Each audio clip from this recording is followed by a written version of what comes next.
Hello everyone. Today we'll be solving the Leetcode problem number 191, number of 1 bits. So first let's read the question.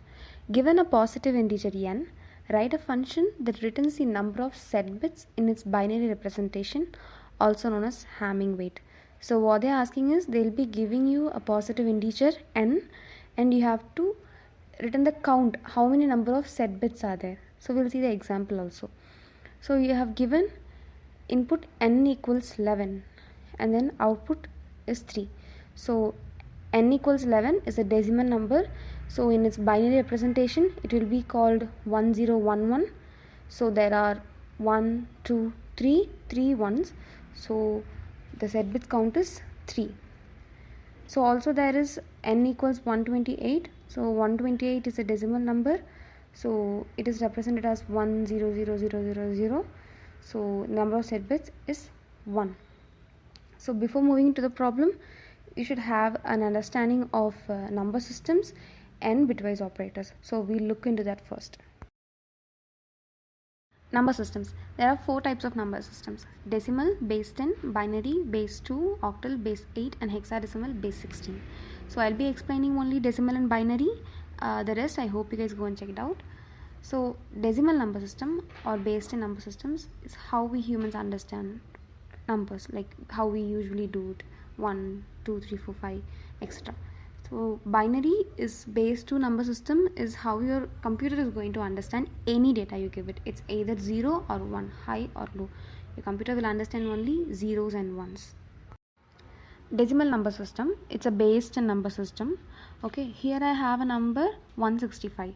So how can we write this 165? It's like 100 plus 60 plus 5 will give you 165. So 5 is in 1's place. 5 into 10 power 0, 5 into 1 gives you 5. And 6 is in 10's place, so you multiply 6 with 10, 6 into 10. And 1 is in 100's place, which is 1 into 10 power 2, it gives you 100. So 100 plus 60 plus 5 is going to give you 165. So here our base is 10. Okay, binary number system. So we represent any binary number by 0 and 1. So we call these digits as bits. Each 0 and 1 is called a bit. Okay, so here I have a number 10. You might think it is 10, but no, it is a binary number. It is 10. It is a binary representation of 2.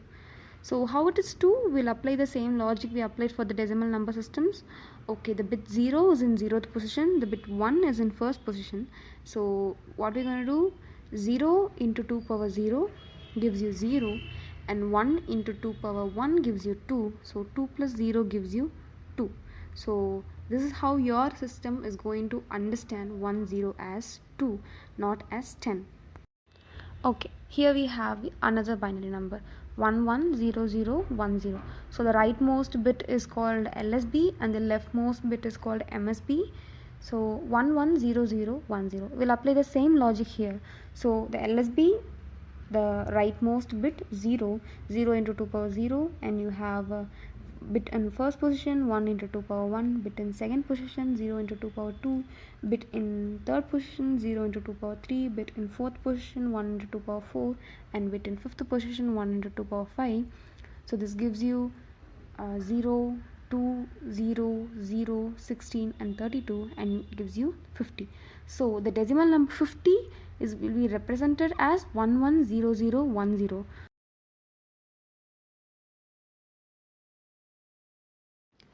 Operators. There are 5 operators, and if you don't know what operators are, how they work, I expect you to have an understanding of this concept because it's very basic and it is really needed to do any problem solving. So I'll be explaining only the bitwise operators. So these operators are equivalent of the operators we use in math. So our software programming will be having more number of operators, so please have an understanding of that. So bitwise operators provides your provision to do operations in bit level.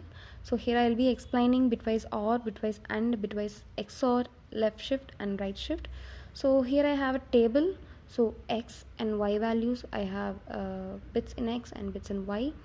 So what happens when you do bitwise OR between 2 bits? So if any one of the bits are high or which means 1, your OR, bitwise OR is going to give you high 1. Only if both your bits are high, your bitwise AND is going to give you high. And in bitwise XOR, if both the bits are same, you're going to get 0. If only one of the bits are high, you're going to get high, which is 1. Here we have 11 represented as 1011 in binary. So left shift and right shift operator. So it's in the name itself. We are going to shift a bit in your binary to the left or the right. So you can shift n number of bits. So the number that you're going to put on the right of your operator will be how many bits you are going to move, and on the left of the operator what you're going to put will be your number. Okay, right shift. Here 11 is shifted towards right by 1 bit position. 11 right shift 1. So what is my 11 in binary form? 1011. So 1011, I'm going to shift my LSB position, which is the starting, like 1011, that 1 is the LSB position. So that is going to be moved to the right, which is it's going to be lost, and then the rest of the bits are going to be moved towards the right. So my 1011 becomes 101, and since we shifted that 101 to the right and we have an empty position in the MSB, so that will be filled with zeros since 11 is a positive integer. Now left shift. So left shift is you're basically going to move your bit to the left. So 1011 you're moving to the left, so 1011 became 10110. Okay, now we are good to go. We'll start solving the problem. Okay, here we have a function Hamming weight and integer n. Whatever integer you're going to find the number of set bits will be passed as a parameter, and you have to return the number of set bits int. So you're going to return n. Okay, the logic is simple. I'm going to have a while loop. The condition is my number is going to be positive. Only if it is positive, the loop is going to run.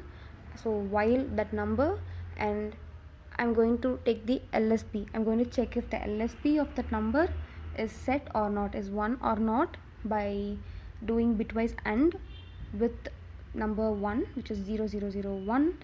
And if it is 1, I'm going to increment my counter, or else no. And after each iteration, I'm going to right shift my integer by 1 place, so I don't need that bit position anymore, and then I'm going to return the count. And that's it. After submission, it will check all the test cases, and on successful submission you'll get the dashboard with the accepted check mark, and that's it. Thank you so much.